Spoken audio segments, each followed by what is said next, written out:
They won't spare me. I was the only one who followed Alex. The streetlights illuminated the bleak scene in the neighborhood. A car slowly rolled to a stop. A man, seemingly in a hurry, was walking briskly along the sidewalk while looking at his phone. Passing by the parked car, a sudden gunshot rang out, waking the entire neighborhood in the night, filled with panic and fear. The man on the sidewalk suddenly fell, writhing in pain, trying to turn around to see who wanted to kill him, but it was in vain.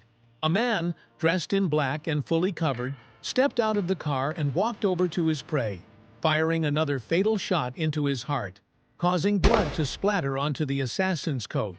The victim lost all consciousness. The killer bent down, snatched Alex's phone and pocketed it. The scream from a nearby homeless man was abruptly cut off by the threatening barrel of the gun. Terrified, the man covered his mouth as the murderer calmly climbed back into the car. The vehicle drove off, leaving a lifeless body on the street. At 1:45 a.m., in the dispatch room at the Atlanta City Police Headquarters, the phone rang. The shaky, elderly voice of a homeless man called from a public phone booth, terrified as he began reporting a crime. A stranger had been shot dead on the street just a few minutes ago, at an intersection near the main road on the western edge of the city. An investigation team was immediately dispatched along with an ambulance and a doctor. The police quickly arrived at the scene.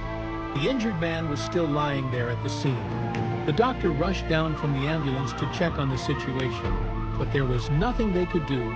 The victim had already passed away beforehand. The crime scene tape and warning lights were quickly set up. The homeless people scattered around earlier had mostly evacuated. The houses next to the scene were eerily silent. Anxious residents cautiously peeked through their windows in the darkness of their rooms, barely visible through the dim glow of the streetlights. The crime scene felt oppressive and filled with tension. One bullet struck the spine at the 10th vertebra, while the other hit the heart with precise accuracy. The perpetrator wanted to ensure the victim would die. This was a deliberate, premeditated murder, carefully planned. It can be concluded that the killer was a professional marksman, using the gun with the skill level of a national athlete. With such proficiency, if they aren't a shooting instructor or athlete, then they are certainly an extremely dangerous criminal from the underworld. 2 9mm shell casings were found around the crime scene. 2 shots hit the target. The police collected the 2 shell casings as evidence and searched for additional traces around the area. But the killer acted too cleanly, leaving no other clues behind. Upon examining the victim's body, they found identification papers and a phone. According to the information retrieved, the victim was named Alexander Hernander, 33 years old. A company ID card in his wallet indicated that he was an employee of a car company in the city and lived in Atlanta. The crime scene was about 8 kilometers east of his home.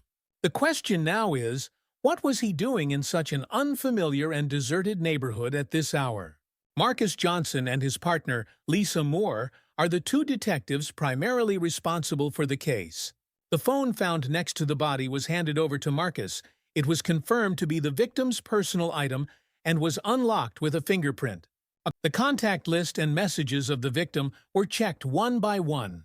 Preliminary investigation information revealed that he had contacted his wife Lily 12 minutes before the tragedy occurred. Before calling his wife, he had 2 other friends he spoke to, with the call taking place in the afternoon at 5:40 p.m., likely after he finished work at the company. The homeless man, a witness, was still scared about his decision and dared only to watch from a distance. He just wanted to avoid being retaliated against and tried to dodge as the police approached him. But he remained there until Marcus walked over. "I don't know anything. I was just sleeping and heard the gunshots. When I woke up, I saw him lying on the ground. A man in all black got out of a nearby car and shot him again. He died right after that. I was terrified, but he pointed the gun at me, so I stayed silent, and then he left in that direction." The man said this while pointing in the direction the car had gone. Marcus carefully noted everything down. "Do you remember the type of car or its license plate?" "No, I couldn't think of anything until he was completely gone. He is extremely dangerous. I didn't see his face, but I could feel it. He could do anything." Marcus looked back at the crime scene once again. The perpetrator acted in a place that was not entirely deserted when the car stopped. He knew there were many witnesses nearby who directly witnessed the crime. Yet he still struck decisively. The fact that the homeless man was a witness and managed to escape could be because the killer didn't want to harm anyone else. However, it's more likely that he was contemptuous of their presence and was challenging the investigation team. He had a clear, intelligent, dangerous, and provocative plan. The case had become much more complicated than initially thought. After the crime scene investigation, the police informed the victim's family. Marcus and Lisa went to his house to gather more clues. Alex lived with his wife, and they had a 3-year-old son. Lily opened the door for the police to enter the house, which was small and tidy, with the child soundly asleep on the couch, his arm in a cast. Marcus and Lisa sat down on the couch and looked around the room. Yesterday, Alex had a gathering at a relative's house. Then, because he was drunk and it was late, he decided to go to his parents' house to stay overnight and return in the morning. But our son suddenly developed a fever. He fell and broke his arm at school 2 days ago. I was very scared, so I informed him, which is probably why he came back at midnight. When Lisa asked about Alex's other relationships, his wife seemed to know very little. Alex was a hot-headed person who often liked to meddle in others' affairs, which is why Lily often complained, and as a result, he no longer shared what was happening with her. She only knew that her husband had recently had a conflict with someone due to personal issues. But despite asking many times, Alex still wouldn't reveal anything. Although he doesn't tell me, he has a close friend he's known since childhood. They often talk to each other, so he might share something with him. After Lily provided the address of Davis, Alex's closest friend, the police immediately went to see him. Davis was working at an auto repair shop and was shocked and devastated when the police informed him about his friend's death. Once he stabilized, Davis began to provide the police with essential and very important information. I don't know too much. Although he often confides in me, Alex always reminds me and forbids me from getting involved in that world. He doesn't want me to go through the troubles he's facing. Then he began to reveal the truth about his friend. Alex had been involved with a gang for a long time, even before he started dating Lily and marrying her. Lily had no idea about this. Alex was very good at disguising his life, so the injuries Lily mentioned whenever Alex came home hurt were all fabricated stories. In reality, they were battles between gangs. Recently, Alex had wanted to withdraw from that world, but they didn't agree. That's why his young child had a broken arm. They were very ruthless to go after a 3-year-old child. It was like a warning to him that they wouldn't allow him to do that. Without protection from the organization, Alex had more enemies targeting him. One prominent figure he mentioned frequently was described as dangerous and unpredictable. Davis only knew that he led a fairly large gang and was commonly referred to by the nickname Big D. The case took a major turn that no one could have anticipated. Alexander had concealed his identity, and what was happening so well that it opened a vast door full of dangers related to gang factions and the underground world, which law enforcement everywhere is struggling against. In addition, Davis provided another clue about one of Alex's associates. This person was quite close to Alex and was a trusted gopher. However, because he was loyal to Alex, he was also heavily affected after Alex decided to leave the gang. This person is named Leo Miller. He was just arrested a few days ago for his involvement in a violent incident on the street. There are suspicions that the cause of this violence is related to the gang behind Alex's death.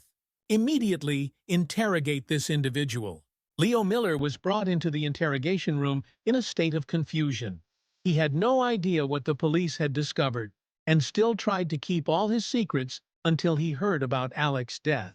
He felt completely disoriented and began to panic, thinking that he would be killed just like Alex. They won't spare me. I was the only one who followed Alex. I shouldn't have done that. In the end, they killed him, and now there's no one to protect me. Finally, after regaining some calm, Leo began to reveal what he knew in exchange for police protection, and the police agreed. Under Leo's testimony, the identity of Big D began to emerge. He is the leader of the most notorious gang in Tucker. But after being suppressed, he moved to Atlanta last year and started establishing his own gang. This encroached on the interests of the gangs in Atlanta, leading to an outbreak of conflict. However, Big D was too powerful. He had almost taken over a quarter of the territory in the city. Notably, Big D does not trust anyone. He lives alone in a modest little house in the west of the city. Marcus immediately contacted the Tucket police to gather more information about Big D, while also deploying patrol units to monitor the area around the address Leo provided. Soon after, the Tucket police responded. The Tucket police had not yet identified Big D's gang or the rival group that suppressed him, but the name matched the alias of a serial killer with attention-seeking and antisocial tendencies, an individual with a high IQ who is currently being pursued by the authorities. The number of his victims has already exceeded 10, with the most recent case occurring over 2 weeks ago. Each time he kills, he leaves behind a clue or a witness, a challenge from a man who is out of control and reckless. The case had transformed into a deadly battleground that the police would continue until they captured him. A new war had begun. There is no specific facial sketch of him yet. Although witnesses have seen him, he is always fully covered, wearing a hat and a mask. His build matches the description of Big D provided by both witnesses and Leo in Atlanta. If this is the case, he would be both a highly skilled, high IQ serial killer and the leader of a powerful criminal gang. The police departments from both cities immediately held an urgent meeting to exchange all available information to capture the criminal and dismantle his gang, a challenge from a man who is out of control and reckless. The case had transformed into a deadly battleground that the police would continue until they captured him. A new war had begun. Following the address, the police traced the house, which had been purchased under the name of a person named Henry Jones from Tucker. The police proceeded to surround the house and execute a surprise attack. This encroached on the interests of the gangs in Atlanta, leading to an outbreak of conflict. However, Big D was too powerful. He had almost taken over a quarter of the territory in the city. Notably, Big D does not trust anyone. He lives alone in a modest little house in the west of the city. It was unusual to see the front door wide open and the curtains flapping outside in the wind. Was it a peculiar habit of a criminal, or yet another provocation from a cunning offender? The task force began their tactical raid plan into the house, but ultimately the criminal had vanished without a trace. The black car in his garage still had the black overcoat he wore when he killed Alex, with the blood on the hem dried and hardened. A second phone belonging to Alex was also found in the vehicle. Alongside it was a handwritten note resting on the coat: "The police must hurry," a challenge from a man who was out of control and reckless. The case had transformed into a deadly battleground that the police would continue until they captured him. A new war had begun. The case is based on a true story in Atlanta, Georgia, USA.